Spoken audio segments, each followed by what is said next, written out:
జై శ్రీమన్నారాయణ. శ్రీమతే రామానుజాయ నమః. వాల్మీకి రామాయణంలో ఉన్న శ్రీరామ జననం గాథ ఈ వీడియోలో మనం తెలుసుకోవడానికి ప్రయత్నం చేద్దాం. ఇతిహాసం ఛానల్ నచ్చితే వెంటనే సబ్స్క్రైబ్ అవ్వండి. వీడియో నచ్చితే వెంటనే లైక్ కొట్టండి. మీరేమనుకుంటున్నారో మీ అభిప్రాయాలను కామెంట్ సెక్షన్లో రాసి మాతో పంచుకోండి. అన్నట్టు కామెంట్ సెక్షన్లో వివరంగా కామెంట్ రాయలేని వారు కనీసం జై శ్రీరామని గాని జై సీతారామని గాని ఏదో ఒకటి రాసి రాముల వారిని గుర్తు చేసుకోవడానికి ప్రయత్నం చేయండి. ఇక వాల్మీకి మహర్షి రచించిన రామాయణం లోపలికి మనం వెళదాం. అయోధ్యను రాజధానిగా చేసుకుని దశరథ మహారాజు గారు కోసల అనే రాజ్యాన్ని పరిపాలిస్తూ ఉన్నారు.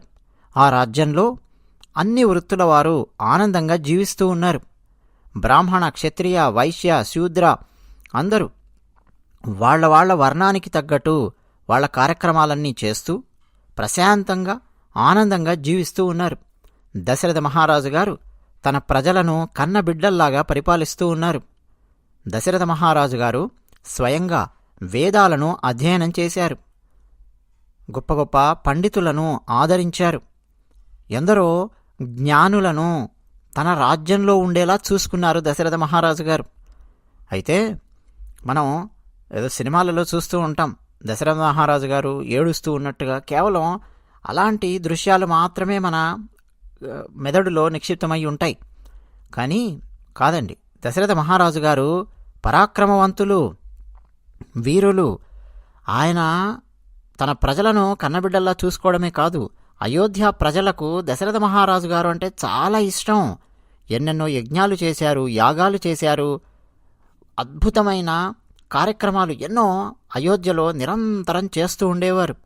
దశరథ మహారాజు గారి మంచితనం గురించి ముల్లోకాలల్లోనూ చెప్పుకునేవారు అని రాశారు వాల్మీకి మహర్షి. దశరథ మహారాజు గారి పేరు చెప్తే శత్రువులకు భయం వేస్తుంది. అంతేకాదు, శత్రువులను కూడా మిత్రులుగా చేసుకునే నేర్పు కలిగినటువంటి వారు దశరథ మహారాజు గారు. సంపదలక అస్సలు కొదువే లేదు. అలాగే అయోధ్యలో ఉన్న ప్రజలందరూ నిత్య సంతోషులు, ఉన్నదాంతో తృప్తిపడి జీవిస్తూ ఉండేవారు. ధర్మం తప్పకుండా జీవిస్తూ ఉండేవారు. ఇలాంటి దశరథ మహారాజు గారికి ఒక లోటుంది. ఆయనకు పుత్రులు లేరు.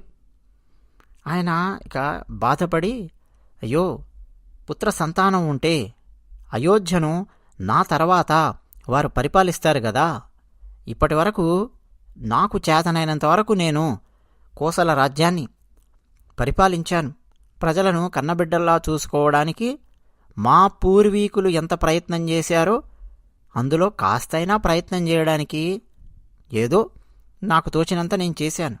మరి నా తర్వాత ఎవరు చూసుకుంటారు ఈ కోసల రాజ్యాన్ని? ఒక పుత్రుడు ఉంటే బాగుంటుంది అని ఆయన నిరంతరం అదే వేదన, అదే బాధలో ఉన్నారు. ఆ తర్వాత ఒకరోజు తన మంత్రి అయిన సుమంతుడిని పిలిచి, సుమంత వెళ్ళు, వశిష్ఠుడిని, వామదేవుడిని, సుయజ్ఞుడిని, జాబాలిని, కశ్యపుడిని, ఇంకా ఇతర బ్రాహ్మణులందరినీ తీసుకొని రా అని పిలిచాడు దశరథ మహారాజు. అంటే ఆదేశించాడు. మంత్రి సుమంతుడు సరే అని వాళ్ళందరినీ వెంటబెట్టుకొని తీసుకొని రాజుగారి దగ్గరికి వచ్చాడు. అందరూ కూర్చున్నారు. రాజుగారు వాళ్ళందరితో, అయ్యా, నేను అశ్వమేధ యాగం చేయాలి అని చెప్పి నిశ్చయించుకున్నాను. అశ్వమేధ యాగం చేయడానికి కావాల్సిన విధి విధానాలేమిటో నాకు చెప్పి నన్ను మీరందరూ నడిపించండి అని వారందరినీ కోరాడు. సరే అంటే సరే అనుకున్నారు. నిజానికి దశరథ మహారాజు గారి ఉద్దేశ్యము ఆయనకు పుత్ర సంతానం కావాలి. కానీ దశరథ మహారాజు గారికి మెదడులో మొట్టమొదటగా వచ్చింది ఏమిటంటే అశ్వమేధ యాగం. సరే అంటే సరే అన్నారు. ఆ తర్వాత వాళ్ళందరూ వెళ్ళిపోయారు. ఇక సుమంతుడు దశరథ మహారాజు గారిని కూర్చోబెట్టుకొని ప్రత్యేకంగా మాట్లాడాడు. అయ్యా దశరథ మహారాజా, అశ్వమేధ యాగము చేయించవలసినటువంటి వాళ్ళు వీళ్ళు కాదు. విభాండకుని కుమారుడు ఒక ఆయన ఉన్నాడు. ఆయన పేరు ఋష్యశృంగుడు. ఆ ఋష్యశృంగుడిని మనం ఇక్కడికి తీసుకొని రావాలి. ఆ ఋష్యశృంగుడు ఒకప్పుడు తాను ఉన్న అరణ్యం తప్ప వేరే ప్రపంచమేదీ తెలియకుండా జీవించేవాడు. అలాంటి ఋష్యశృంగుణ్ణి రోమపాదుడు అనే మహారాజు, మీకు తెలుసు కదా, ఆయన తన కూతురైన శాంతకిచ్చి వివాహం చేశాడు. సరే, దానికి సంబంధించిన కథ అండి. వాల్మీకి రామాయణంలో సుస్పష్టంగా ఉంది. ఋష్యశృంగుణ్ణి అరణ్యం నుంచి ఏ విధంగా రోమపాదుడు నగరంలోకి తీసుకొనొచ్చాడు, శాంతనిచ్చి ఎలా వివాహం చేశాడు, అవన్నీ కూడా ఉన్నాయి. సుమంతుడు ఈ కథంతా చెప్పి ఆ ఋష్యశృంగుణ్ణి మనం ఇక్కడ తీసుకురావాలి, ఆయన ముందుండి అశ్వమేధ యాగాన్ని నడిపించాలి, అంతేకాదు నీకు పుత్రుడు కలిగే విధంగా కూడా ఆయన యజ్ఞం చేయించగలడు, సర్వసమర్థుడు అని సుమంతుడు చెప్పాడు. సరే అని దశరథ మహారాజు స్వయంగా రోమపాదుడు రాజు ఆ రాజ్యానికి వెళ్ళాడు. రోమపాదుడి దగ్గరికి వెళ్ళి అక్కడ వారం రోజులున్నాడు. ఆ తర్వాత అక్కడే ఉన్న ఋష్యశృంగుణ్ణి కలిసి, అయ్యా మీరు మీ భార్య ఇద్దరు మా అయోధ్యకు ఇచ్చేయండి అని ఆహ్వానించాడు. సరే, మొత్తానికి అశ్వమేధ యాగం చేస్తున్నాడు కదా దశరథ మహారాజు, అందులో భాగంగా ఈ ఆహ్వానాన్ని ఇచ్చాడు అని సరే అంటే సరే అన్నారు. ఇక ఋష్యశృంగుడు సతీ సమేతంగా అయోధ్యకు వచ్చాడు.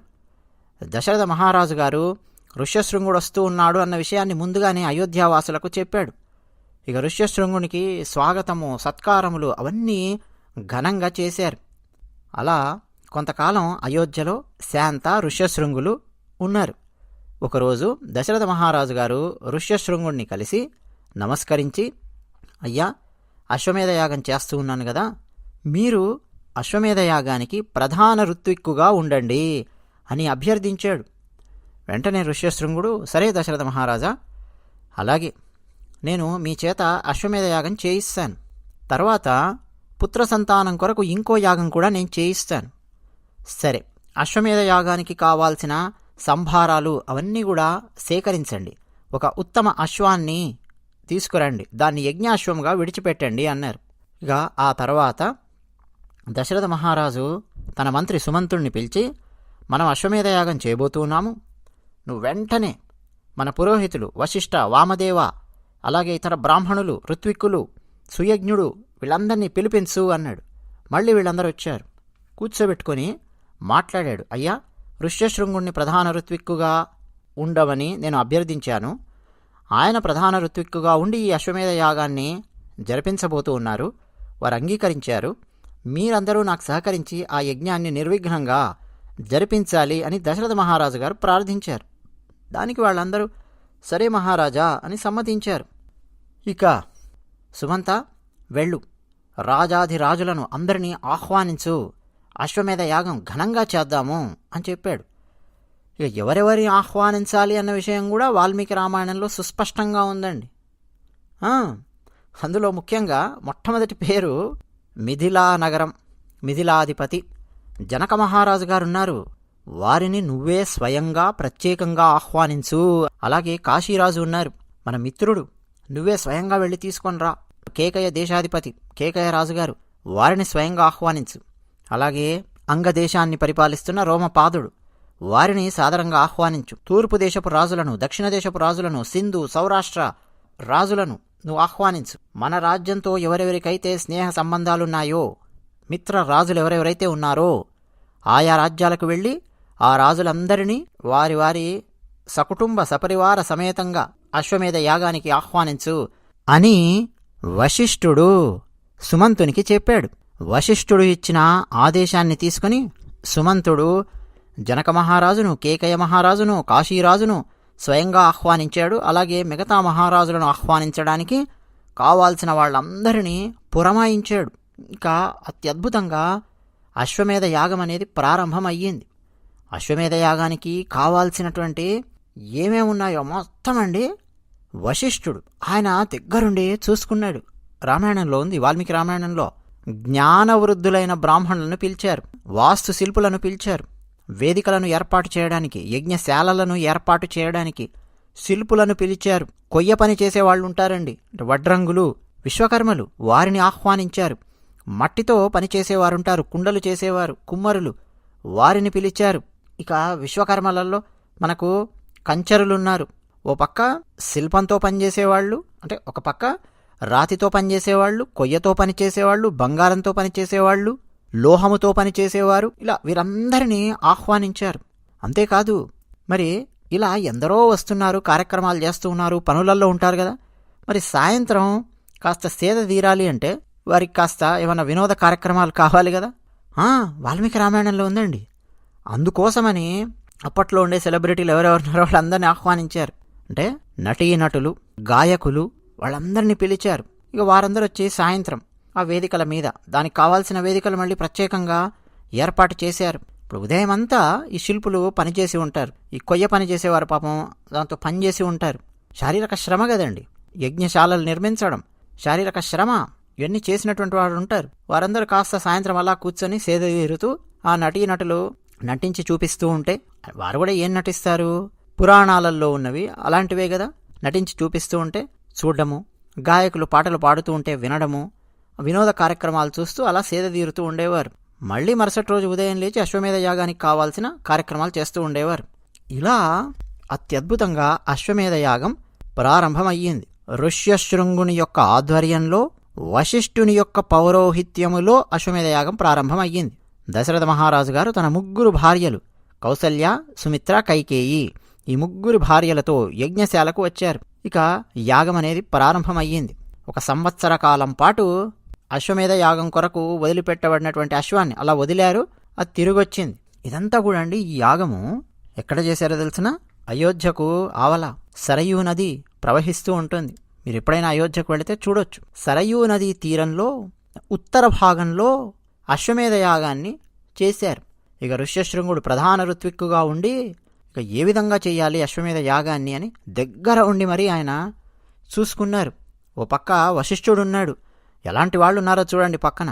అశ్వమేధ యాగము సఫలీకృతమయ్యింది, సమాప్తమయ్యింది. ఇక ఆ తర్వాత దశరథ మహారాజు గారు ఆ యజ్ఞము చేయించినటువంటి వారికి, ఋత్విక్కులకు, బ్రాహ్మణులకు విరివిగా దానాలిచ్చారు. అంతేకాదు, ఈ దానాలన్నీ ఇచ్చిన తర్వాత, మొత్తం అయిపోయిన తర్వాత, అసలు అశ్వమేధ యాగాన్ని చూడడం కోసం వచ్చింటారు కదా, ఆ చూడడం కోసం వచ్చిన వాళ్ళందరికీ కూడా సత్కారం చేసి వారికి కూడా దానాలిచ్చారు దశరథ మహారాజు గారు. 1,000,000 బంగారు నాణేలు దానమిచ్చారు అన్నట్టుగా ఉంది రామాయణంలో. మొత్తం అయిపోయిన తర్వాత ఒక పేద బ్రాహ్మణుడు దశరథ మహారాజు గారి దగ్గరకు వచ్చి, అయ్యా నాకు కూడా ఏమన్నా ఇవ్వండి అన్నాడు. దశరథ మహారాజు గారి దగ్గర టక్కున అటు ఇటు చూస్తే ఏం లేవు బంగారు నాణేలు. వెంటనే తన చేతికి ఉన్న బంగారు ఆభరణాన్ని, పెద్ద కడియం లాంటిది ఏదో ఉంది, రామాయణంలో రాయలేదు ఎన్ని కిలోలు ఉందో గాని, అప్పటి రాజులండి, వారి ఎత్తు, వారి బరువు, ఇక అవన్నీ మనం ఒకసారి ప్రత్యేకంగా మాట్లాడుకుందాం. అది తీసి బంగారు ఆభరణాన్ని ఆ పేద బ్రాహ్మణునికి బహుమానంగా ఇచ్చారు దశరథ మహారాజు గారు. ఇక యాగానికి వచ్చిన బ్రాహ్మణులందరికీ భక్తితో నమస్కరించి వాళ్ల ఆశీర్వాదాలు తీసుకున్నారు. అశ్వమేధ యాగం పూర్తయిపోయింది. దశరథ మహారాజు ఋష్యశృంగుణ్ణి చూసి, మహాత్మా, అశ్వమేధ యాగాన్ని ఇలా అద్భుతంగా నా చేత చేయించారు. మరి నాకు పుత్ర సంతానం కలిగి నా వంశం వృద్ధి చెందేలాగా ఒక యాగం ఏదైనా సరే నా చేత చేయించండి అని ప్రార్థించాడు. ఇక ఇప్పుడు ఋష్యశృంగుడు ఆలోచించి, మహారాజా, మీకు పుత్ర సంతానం కలగడం కోసం ఒక ఇష్టిని నేను మీ చేత చేయిస్తాను. పుత్రులు కావాలి అని చేసే యాగము కాబట్టి ఇష్టి అని చెప్పి పిలిచారు. పుత్ర కామ ఇష్టి అని. ఇలాంటి ఇష్టి అంటే ఇటువంటి యాగములు చాలా ఉన్నాయి. అంటే కోరికలు కోరి చేసేవన్నమాట. దానికి కూడా పద్ధతి ఉంటుంది. వేదంలో చెప్పబడిన విధంగా ఆ మంత్రముల ఆధారంగానే నేను నీ చేత చేయిస్తాను అని ఋష్యశృంగుడు చెప్పాడు. వెంటనే దశరథ మహారాజు గారు ఉబ్బి తబ్బిబ్బైపోయారు. ఇక పుత్ర కామ ఇష్టి యాగం ప్రారంభమయ్యింది. ఓ పక్క వేద మంత్రముల ఘోష, హోమం చేస్తూ ఉన్నారు. అందులో ఆవిర్భాగాలు స్వీకరించడానికి దేవతలందరూ అక్కడికి వచ్చారు. అదృశ్య రూపంలో దేవతలందరూ నిలబడి ఉన్నారు. రామాయణంలో ఉందండి, వాల్మీకి రామాయణంలో ఉన్నది చెప్తూ ఉన్నాను. యజ్ఞం జరుగుతోంది. యజ్ఞంలో భాగంగా దేవతలందరిని ఆహ్వానిస్తారు కదా, వచ్చారు. అదృశ్య రూపాలలో ఉన్నారు. ఆ పైన ఆకాశంలో అక్కడక్కడ నిలబడినారు. వీళ్ళకెవరికి కనిపించడం లేదు. వాళ్ళు ఏం మాట్లాడుకుంటున్నారు అన్నది చాలా చాలా కీలకం వాల్మీకి రామాయణంలో. దీని గురించి ఇంకా మనం లోతుగా ముందు ముందు వీడియోస్లో మాట్లాడుకుందాం. ఇప్పుడు అసలు ఏముంది వాల్మీకి రామాయణంలో యథాతథంగా నేను మీకు చెప్తున్నాను. దేవతలు బ్రహ్మదేవుని దగ్గరికి వచ్చారు, నమస్కరించారు. బ్రహ్మదేవుడు కూడా వచ్చాడు అక్కడికి. బ్రహ్మదేవ, భూలోకంలో రావణాసురుడు అనే రాక్షసునికి మీరు ఎన్నెన్నో వరాలిచ్చారు. ఆ వర గర్వంతో ఆ రాక్షసుడు మమ్మల్ని బాధిస్తూ ఉన్నాడు. మమ్మల్ని అంటే మాట్లాడుతున్న మమ్మల్నే కాదు, ఇతర దేవతలందరినీ బాధిస్తున్నాడు. మునులను హింసిస్తూ ఉన్నాడు, సజ్జనులను బాధిస్తూ ఉన్నాడు. అతడిని ఆపడం మా వల్ల అవడం లేదయ్యా బ్రహ్మదేవా. ఎందుకో తెలుసునా మీరు అతనికి వరాలిచ్చారు. మీరిచ్చిన వరాలు మేం గౌరవించాలి కదా. అందుకని మేము అతని మీద కఠినంగా మా ప్రవర్తన చూపించలేకపోతూ ఉన్నాం.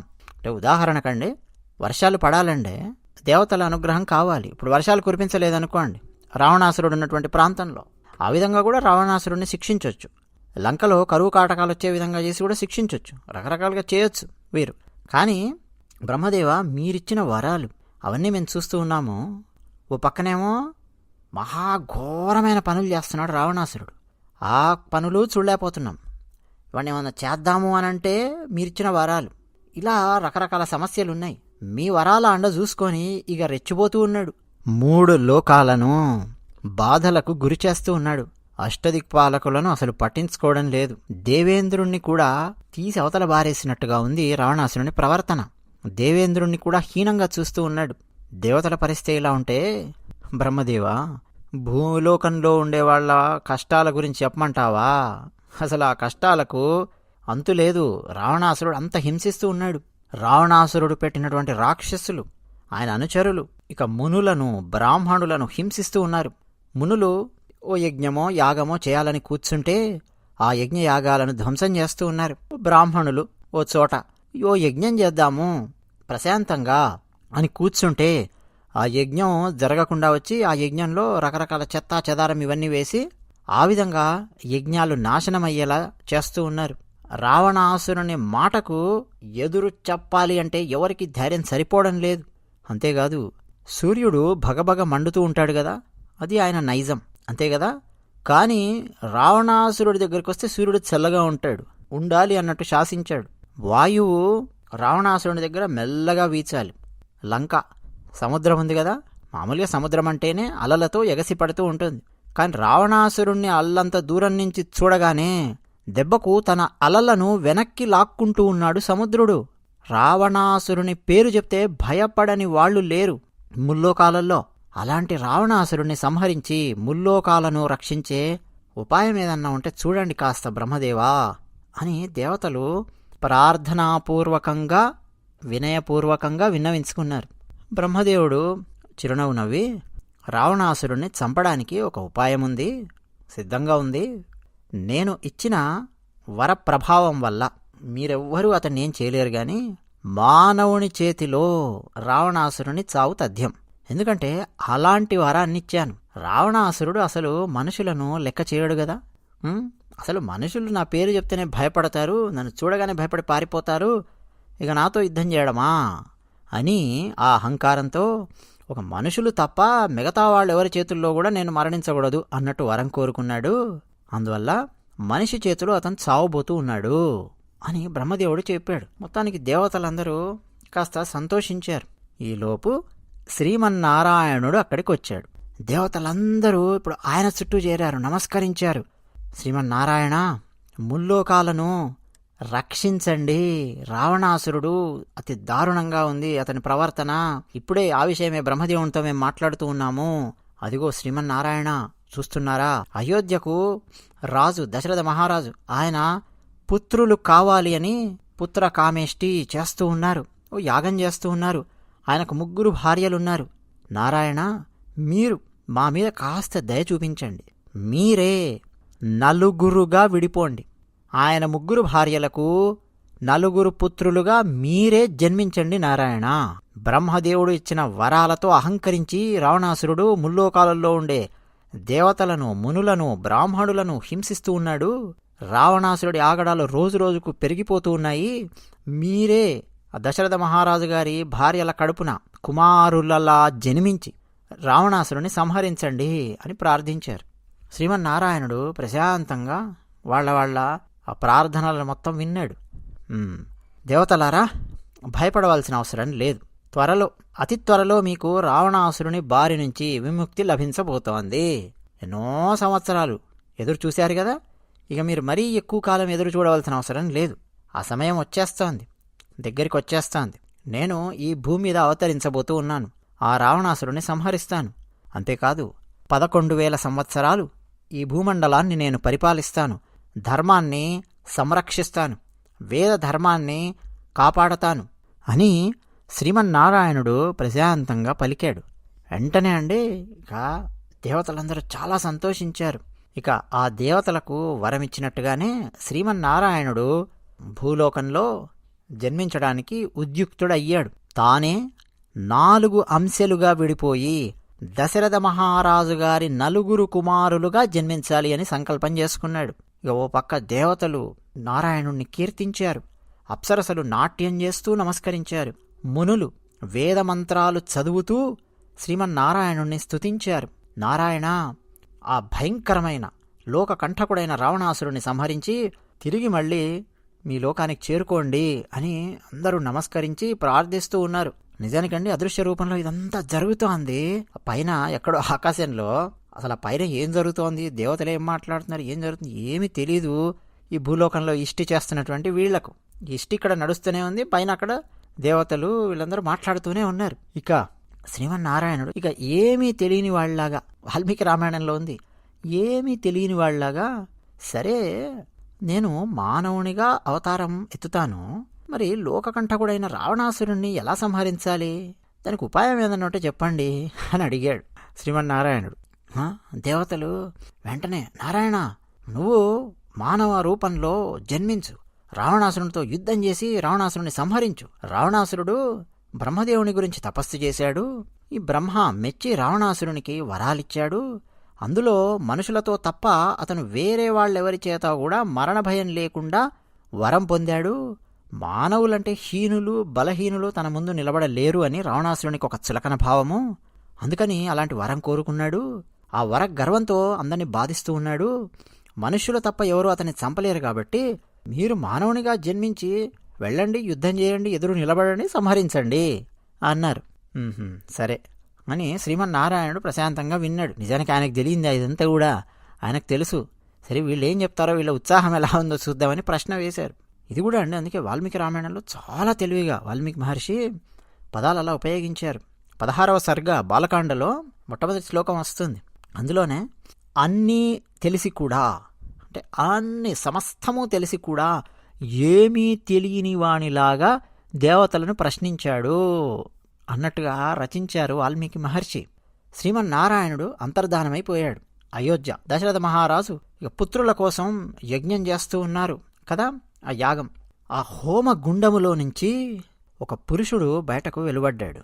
ఎలా ఉన్నాడంటే మహా తేజస్సంపన్నుడు, చూస్తుంటే మహావీరునిలాగా ఉన్నాడు. అసలు ఆ బలం చూస్తేనే ఏమిటి ఇంత బలంగా ఉన్నాడా, మహాబలుళ్లాగా ఉన్నాడు. నల్లని ఎర్రని వస్త్రాలు ధరించి ఉన్నాడు. అంతేకాదు మొహం చూస్తే రక్తవర్ణంతో ఉంది మొహం. దుందుభి లాంటి కంఠధ్వని ఉంది. దుందుభి అంటే ఒక భేరి అండి, వాయిద్యం ఉంటుంది కదా, అలాంటి కంఠధ్వని. సింహం లాంటి కేశాలున్నాయి, చూస్తే అన్ని శుభలక్షణాలు కనిపిస్తున్నాయి. దివ్యమైన ఆభరణాలు, ఒక పర్వత శిఖరంలాగా దృఢంగా ఉన్నాడు.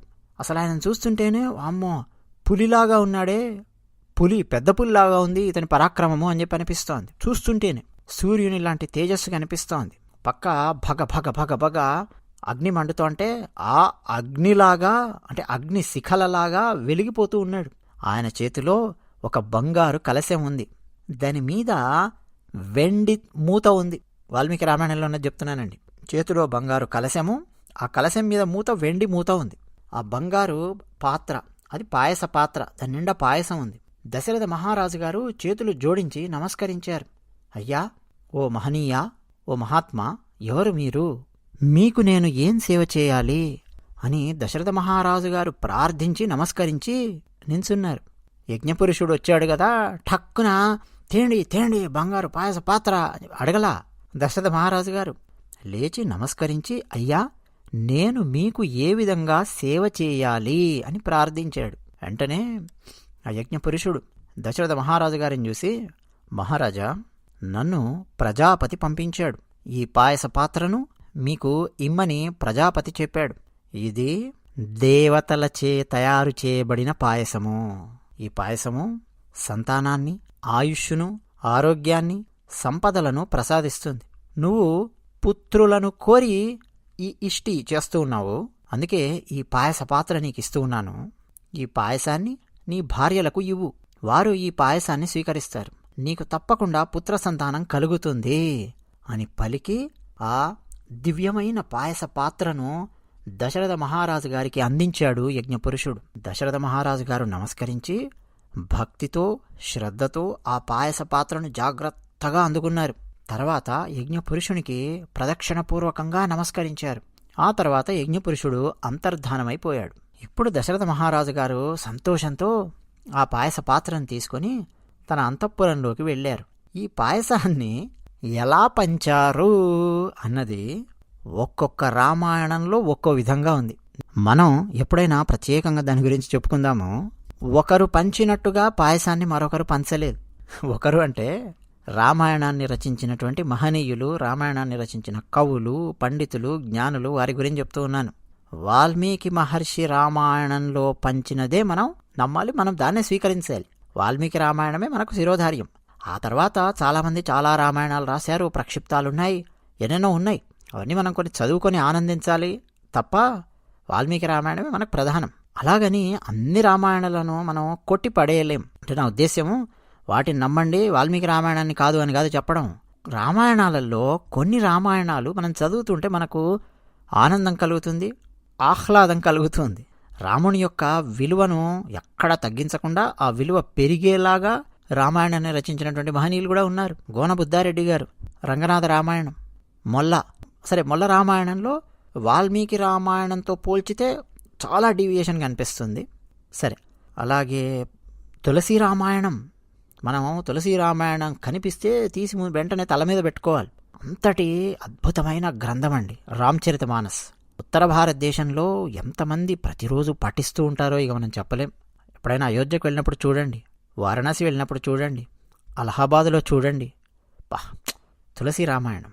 తమిళంలో కంబరామాయణం, పశ్చిమ బెంగాల్లో కృత్తివాస్ రామాయణం, మహారాష్ట్ర ఏకనాథ రామాయణం. కొందరు మహనీయులు ఉన్నారండి, రామాయణాన్ని భక్తిపూర్వకంగా రచించినటువంటి వారు ఉన్నారు. వారి పేర్లు ఎందుకు చెప్పానంటే, వాల్మీకి మహర్షి రామాయణంలో దశరథ మహారాజు గారు పాయసాన్ని తన భార్యలకు ఎలాగైతే పంచారో అలా పంచలేదు వేరే వేరే రామాయణాలలో. వాల్మీకి మహర్షి రచించిన రామాయణంలో ఎలా పంచారు పాయసాన్ని అంటే, ముందు సగభాగాన్ని కౌశల్యకి ఇచ్చాడు దశరథుడు. అంటే ఉన్న పాయసంలో 50% పాయసాన్ని కౌశల్యకి ఇచ్చేసాడు. పెద్ద భాగం, సింహభాగం అందం అయిపోయిందా. ఇప్పుడు 50% మిగిలింది కదా, ఆ మిగిలిన పాయసంలో మళ్ళీ సగభాగం చేశాడు. అంటే మొత్తం పాయసంలో చూస్తే ఇప్పుడు 25% 25% ఉంది అక్కడ కదా. అంటే మిగిలిన 50% పాయసాన్ని 2 భాగాలుగా చేసి ఒక భాగాన్ని ముందుగా సుమిత్రకి ఇచ్చాడు. ఆ తర్వాత మళ్ళీ పాయసం మిగిలి ఉంది కదా, దాన్ని మళ్ళీ 2 భాగాలుగా చేశాడు. అంటే ఆ 25%ని 2 భాగాలుగా చేశాడు. 12.5%, 12.5% శాతంలో చూస్తే. భాగాలుగా చూస్తే 1/8 వంతు 1/8 వంతు 2 భాగాలు మిగిలాయి. ఇప్పుడు అందులో ఒక భాగాన్ని, చిన్న భాగాన్ని కైకేయికి ఇచ్చాడు దశరథుడు. అయిపోయిందా. ఇప్పుడు మళ్ళీ పాయసం మిగిలి ఉంది కదా 1/8 వంతు, ఆ మిగిలిన పాయసాన్ని తీసి మళ్ళీ సుమిత్రకి ఇచ్చాడు. అర్థమైందండి. పాయస పాత్ర ఉందండి, అందులో ముందుగా సగానికి సగం తీసి కౌశల్యకి ఇచ్చాడు. అయిపోయిందా సగం. ఇప్పుడు సగం మిగిలింది. ఈ సగం పాయసాన్ని 2 భాగాలుగా చేశాడు. చేశాక అందులో ఒక భాగాన్ని తీసి సుమిత్రకి ఇచ్చాడు. అయిపోయిందా. సగం మిగిలింది కదా. ఇప్పుడు ఏది రెండోసారి సగం సగం విభజించిన దాంట్లో మిగిలింది. అంటే యజ్ఞపురుషుడు తెచ్చిన దాంట్లో ఇప్పుడు 1/4 వంతు పాయసం మాత్రమే మిగిలింది. దాన్ని మళ్ళీ 2 భాగాలు చేశాడు. చేసి ఒక భాగాన్ని కైకేయికి ఇచ్చాడు, మిగిలినటువంటి భాగాన్ని ఆలోచించి మళ్ళీ సుమిత్రకి ఇచ్చాడు. ఇది వాల్మీకి మహర్షి రామాయణంలో జరిగినటువంటి పంపకం. తులసీదాస్ వేరే రకంగా పంచాడు, కంబన్ వేరే రకంగా పంచాడు, ఏకనాథ్ రామాయణం వారు వేరే రకంగా పంచారు. కొన్ని రామాయణాలలో అయితే ముగ్గురికి సమానంగా పంచారు. కొన్ని రామాయణాలలో కౌసల్య, సుమిత్ర, కైకేయికి సమానంగా పంచిన తర్వాత సుమిత్రకు తన భాగంలో నుంచి కొంత తీసి కౌసల్య ఇవ్వడము, తన భాగంలోంచి కొంత తీసి కైకేయి ఇవ్వడం, ఇలాంటిది మనం చూడొచ్చు. అసలు ఒక రామాయణంలో అయితే ఏకంగా కొంత పాయసాన్ని తీసి అంజనాదేవికి కూడా పంచారు. అంటే ఆంజనేయ స్వామి వారు కూడా ఈ పాయసం యొక్క ప్రభావంతోనే జన్మించారు అన్నట్టుగా అలా పంచారు. తర్వాత వచ్చినటువంటి రామాయణాలలో ఇలా చాలా చాలా ఉన్నాయి. సరే, మొత్తానికి ఈ పాయసాన్ని ఆ 3 భార్యలు స్వీకరించారు. అయితే పంపకంలో కొంచెం ఎక్కువ కొంచెం తక్కువ వచ్చింది కదా. చూస్తే వాల్మీకి రామాయణంలో సమానంగా రాలేదు కదా. మరి సమానంగా రాలేదు అని చెప్పి ఏమన్నా గొడవలు పడ్డారు ఈ భార్యలు అనుకుంటున్నారా? ఏమీ లేదండి, గొడవ లేదు, ఏమీ లేదు.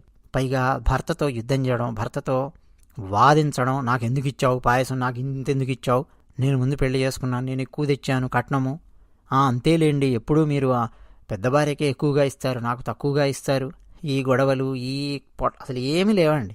ప్రశాంతంగా భర్త ఇచ్చాడు, తీసుకున్నారు, ఆ పాయసాన్ని వారు ఆరగించారు. తమకు పుత్ర సంతానం కలగబోతోంది, అదే చాలు మాకు అనుకున్నారు. ఇక కాలక్రమేణా కౌసల్య, సుమిత్ర, కైకేయి వీరు గర్భాలు ధరించారు, గర్భవతులు అయ్యారు. ఇక దశరథ మహారాజు గారి ఆనందం పట్టలేం. ఇక శ్రీమన్నారాయణుని యొక్క ఆజ్ఞ మేరకు అని చెప్పి అనుకోవచ్చు మనము. బ్రహ్మదేవుడు దేవతలందరినీ పిలిచాడు, అందరినీ నించోబెట్టాడు. చెప్పండి బ్రహ్మదేవ, ఏం చేయాలి అన్నారు. ఏం లేదు నాయన, శ్రీమన్నారాయణుడు ఇక రావణ సంహారం కోసం మానవ రూపంలో జన్మించబోతూ ఉన్నాడు. మరి మీరందరూ ఆయనకు సేవ చేయడం కోసం ఆయనకు సహాయంగా వెళ్ళకపోతే ఎలా? మీరందరూ మీ అంశలతో అత్యంత బలవంతులైన వాళ్లను, కామరూపులైనటువంటి వాళ్లను సృష్టించండి, అంటే మీ పుత్రులుగా సృష్టించండి మీ అంశలతో. అలా మీరు సృష్టించబోయే వాళ్లకు రకరకాల మాయలు తెలిసి ఉండాలి, శూరులుగా ఉండాలి, వాయువేగంతో ప్రయాణించగలే సామర్థ్యం ఉండాలి. మరి శ్రీమన్నారాయణునితో కలిసి వీళ్ళందరూ పనిచేస్తారు కాబట్టి, ఆయనకు సేవ చేస్తారు కాబట్టి, ఆ శ్రీమన్నారాయణుని సామర్థ్యాన్ని తట్టుకోగలిగే పరాక్రమం ఉండాలి వాళ్ళ దగ్గర కూడా.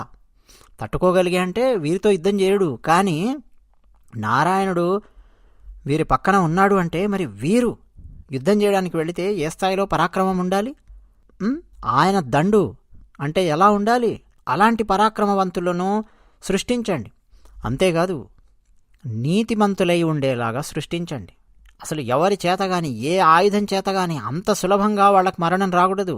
అలాంటి వీరులను సృష్టించండి. సర్వ అస్త్ర సంపన్నులు అయ్యి ఉండే విధంగా సృష్టించండి. అలాంటి పుత్రులను మీరు అప్సరసలయందు, గంధర్వ స్త్రీలయందు సృష్టించండి. అయితే వారందరూ వానరులై ఉండాలి, ఆ పుట్టబోయేవారు వానరులు. అంతేకాదు ఇంతకుముందు జాంబవంతుడు అనే ఒక వృక్షరాజు, వృక్షశ్రేష్ఠుడు, నేను ఆవులించినప్పుడు నా నోట్లో నుంచి అలా ఆయన పుట్టుకొని వచ్చాడు జాంబవంతుడు. ఆ జాంబవంతుడు కూడా వీళ్ళందరితో కలుస్తాడు. ఆయన మేధస్సును కూడా కలిపి వీళ్ళందరికీ ఇచ్చి ఏ విధంగా ముందుకు నడవాలో జాంబవంతుడు కూడా పక్కనే ఉండి వీళ్ళందరికీ మంచి సలహాలు ఇస్తాడు. సృష్టించండి అని బ్రహ్మదేవుడు ఆజ్ఞాపించాడు. సరే అని దేవతలందరూ తమ తమ అంశలతో వానరులను సృష్టించారు. దేవేంద్రుని అంశతో వాలి జన్మించాడు, సూర్యుని అంశతో సుగ్రీవుడు, బృహస్పతి అంశతో తారుడు, కుబేరుని అంశతో గంధమాదనుడు, వీళ్ళందరూ వానరులండి. అగ్ని అంశతో నీలుడు, అశ్వినీ దేవతల అంశలతో మైందుడు, ద్వివిధుడు, వరుణుని అంశతో సుషేణుడు, పర్జన్యుని అంశతో శరభుడు, వాయుదేవుని అంశతో హనుమంతుడు, ఇలా ఎందరెందరో దేవతల అంశలతో ఇక ఎన్నంటే లెక్కలేనంతమంది వానరులు సృష్టించబడ్డారు. వీళ్ళందరండి కామరూపులు, బలాఢ్యులు. ఏ వానరులు ఏ దేవతల అంశలతో జన్మించారో ఆయా వానరులకు ఆయా దేవతల యొక్క శక్తులు, బల పరాక్రమాలు సహజంగానే సంక్రమించాయి. వాళ్ళు తమ ఆయుధాలుగా శిలలను ఉపయోగిస్తారు, వృక్షాలను, వారి గోళ్లనే ఆయుధాలుగా ఉపయోగించి ముందుకు దూకి యుద్ధం చేయగలరు. వారి దంతాలను కూడా ఆయుధాలుగా ఉపయోగిస్తారు. వీళ్ళందరూ వృక్ష పర్వతం మీద నివసించే విధంగా మొత్తం సిద్ధం చేసి పెట్టారు కార్యక్రమం. ఇదంతా కూడా శ్రీమన్నారాయణుడు రాకముందే. ఇక ఆ వానరులందరూ తమ తమ నాయకులుగా వాలి, సుగ్రీవుడు, నలుడు, నీలుడు, హనుమంతుడు వీళ్ళందరినీ పెట్టుకుని వాళ్ళని సేవిస్తూ వారి ఆజ్ఞానుసారం వారి అడుగుజాడల్లో నడుస్తూ జీవిస్తూ ఉన్నారు. ఇక ఎంతో బలం కలిగినటువంటి వాలి తన భుజ బల పరాక్రమంతో వానరులందరినీ రక్షిస్తూ ఉన్నాడు. దేవతలందరికీ రాజెవరండి? దేవేంద్రుడు. దేవేంద్రుని అంశతో జన్మించాడు వాలి. ఇక్కడ దేవేంద్రుని కుమారుడైన వాలి రాజుగా ఉన్నాడు వానరులకు. ఇక వానరులు ఒకచోట కాదండి, భూమి మొత్తం నిండిపోయారు, ఆక్రమించి ఉన్నారు. ఎక్కడ ఏ కొండల మీద ఎక్కడెక్కడ చూసినా రకరకాల రూపాలలో, రకరకాల కొండల మీద, రకరకాల ప్రాంతాలలో వానరులు. ఇక శ్రీమన్నారాయణుడు మానవునిగా అవతరించిన తర్వాత ఆయనకు సేవ చేయడానికి, ఆయనకు సహాయం చేయడానికి సృష్టించబడ్డారు వీళ్ళందరూ కూడా. ఇది మొత్తం అండి బాలకాండ 17వ సర్గలో ఉంటుంది. శ్రీరాముడు వాల్మీకి రామాయణం బాలకాండలోని 18వ సర్గలో జన్మించాడు. ఎందుకు ఇన్ఫర్మేషన్ ఇస్తున్నాను మీకంటే, మీరు ఎప్పుడైనా సరే రామాయణాన్ని అధ్యయనం చేస్తే, వాల్మీకి రామాయణాన్ని ఆ శ్లోకాలను మీరు ఎప్పుడైనా సరే పఠిస్తూ ఉంటే తెలియడం కోసం అని చెప్తూ ఉన్నాను. మొత్తానికి దశరథ మహారాజు గారు ఎప్పుడు పుత్రులు జన్మిస్తారా అని ఎదురు చూస్తూ ఉన్నారు. ఇక ఋష్యశృంగుడు, ఆయన భార్య శాంత, అలాగే అంగదేశపు రాజు రోమపాదునితో కలిసి దశరథ మహారాజు గారి దగ్గర సెలవు తీసుకుని వారు వెళ్ళిపోయారు. ఇక గడియలు దగ్గరికి వచ్చేశాయి. అసలు కౌసల్య శ్రీరాముడు గర్భంలో ఉన్నప్పుడు ఆమె ఏ విధంగా ఉన్నది అన్నది వాల్మీకి రామాయణంలో కంటే వేరే వేరే రామాయణాలలో వర్ణించినటువంటి మహనీయులు, పండితులు చాలామంది ఉన్నారు. అంటే ఎక్కడ వాల్మీకి రామాయణం యొక్క ఆ కథకు దెబ్బ తగలకుండా, వాల్మీకి రామాయణం యొక్క విలువ ఎక్కడ పడిపోకుండా తిరిగి రామాయణాన్ని రచిస్తూ వారి వారి ఆనందాన్ని పంచుకుంటూ రచించినటువంటి వారు చాలామంది ఉన్నారు. అసలు కౌసల్య ఏ విధంగా ఉంది రాముడు గర్భంలో ఉన్నప్పుడు, కొన్ని రామాయణాలు మనం చూద్దాం ముందు ముందు ఎప్పుడన్నా. ఇక వచ్చిందండి చైత్రమాసం, వసంత ఋతువు, పునర్వసు నక్షత్రం, నవమి తిథి, 5 గ్రహాలు ఉచ్చస్థానంలో ఉన్నాయి, కర్కాటక లగ్నం, కౌసల్యాదేవి గర్భంలో ఉన్నటువంటి ఆ బాలుడు శ్రీమన్నారాయణుడు, సర్వ లక్షణాలతో ఉన్నటువంటి బాలుడు, సకల లోకాలతో పూజలు అందుకోవడానికి సిద్ధమై విష్ణువు యొక్క మొట్టమొదటి అంశతో ఇక్ష్వాకు వంశాన్ని వర్ధిల్లజేయడానికి, రావణాసురుణ్ణి సంహరించడానికి, మనందరినీ తరింపజేయడానికి బాలుడు జన్మించాడు. ఆయన పేరు రాముడు. రామ రమయతి ఇతి రామ. అసలు రమించుట అంటే ఆనందించుట, ఆనందింపజేస్తాడు. ఎవరిని ఆనందింపజేస్తాడు? మనలాంటి సామాన్యులను మాత్రమే కాదు. రమయంతే యోగినః అస్మిన్ ఇతి రామ అన్నారు. ఎవరెవరినండి? యోగులను, వారిని కూడా ఆనందింపజేస్తాడు. ఎలా ఆనందింపజేస్తాడు? ఏం చేసి ఆనందింపజేస్తాడు? ఏం చేయక్కర్లేదు. రాముడి గురించి విన్నా ఆనందం, రాముడిని చూసినా ఆనందం, రామాని పలికినా ఆనందం. ఇప్పుడు ఇతిహాసం ఛానల్లో రామకథ చెప్తూ ఉన్నాను, నాకు ఆనందం. మీరు వింటున్నారు రామకథ, మీకు ఆనందం. రాముని గురించి విన్నా, కన్నా, చూసినా, పలికినా, తలుచుకున్నా ఆనందమే ఆనందం. అదనమాట రమయంతే యోగినః అస్మినితి రామ అని. యోగులనే ఆనందింపజేస్తాడు రాముడు. ఇక మనలాంటి సామాన్యులు ఆనందించమా? అదనమాట. అసలు వాల్మీకి మహర్షి శతశ్లోకి రామాయణం మనమున్న చెప్పుకున్నాం.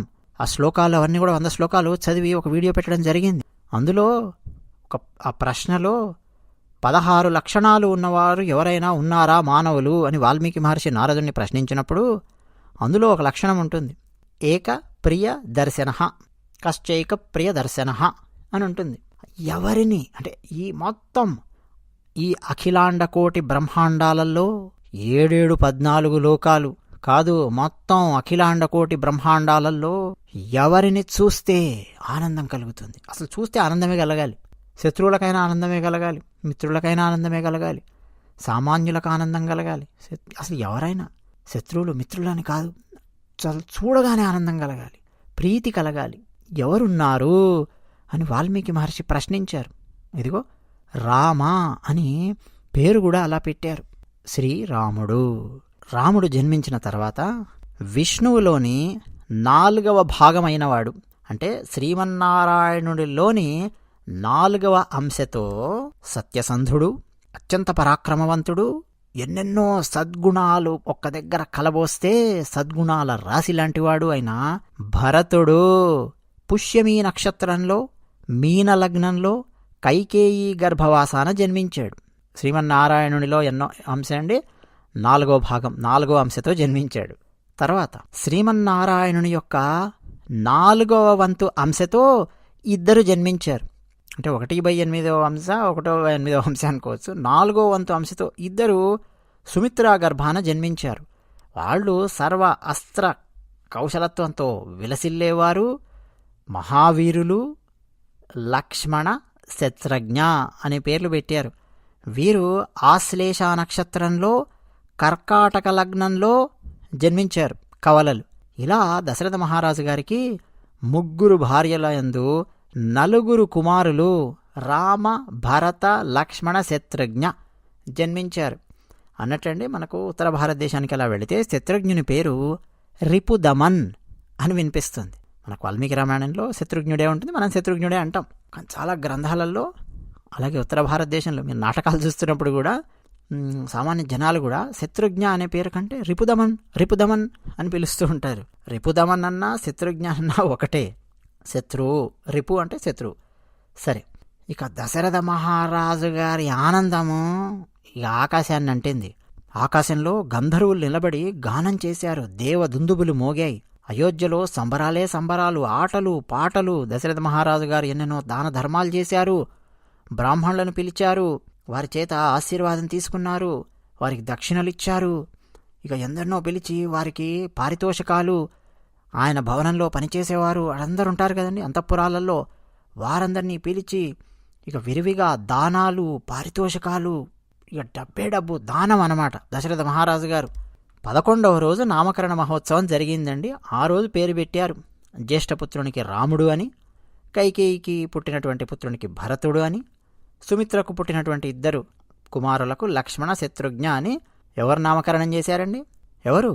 దశరథ మహారాజు గారి గురువుగారు, పురోహితులు అయిన వశిష్ఠుడు నామకరణం చేశాడు. ఆ నామకరణం జరుగుతున్నప్పుడు ఇంకా దశరథ మహారాజు గారు మళ్ళీ నామకరణం అప్పుడు కూడా అయోధ్య పౌరులకు, ఆ చుట్టుపక్కల ఉండే గ్రామాలు ఎందరో వచ్చారండి. గ్రామాల నుంచి సంతర్పణలు, భోజనాలు, దానాలు, కానుకలు, దక్షిణలు విరివిగా ఇచ్చారు దశరథ మహారాజు గారు. ఇక నామకరణం జరిగిన తర్వాత జరగాల్సిన సంస్కారాలు అవన్నీ కూడా యథావిధిగా అత్యంత వైభవోపేతంగా దశరథ మహారాజు గారు జరిపించారు. ఇక ఆ తర్వాత ఏమయ్యింది ఏమిటి అన్నది తర్వాతి కథ.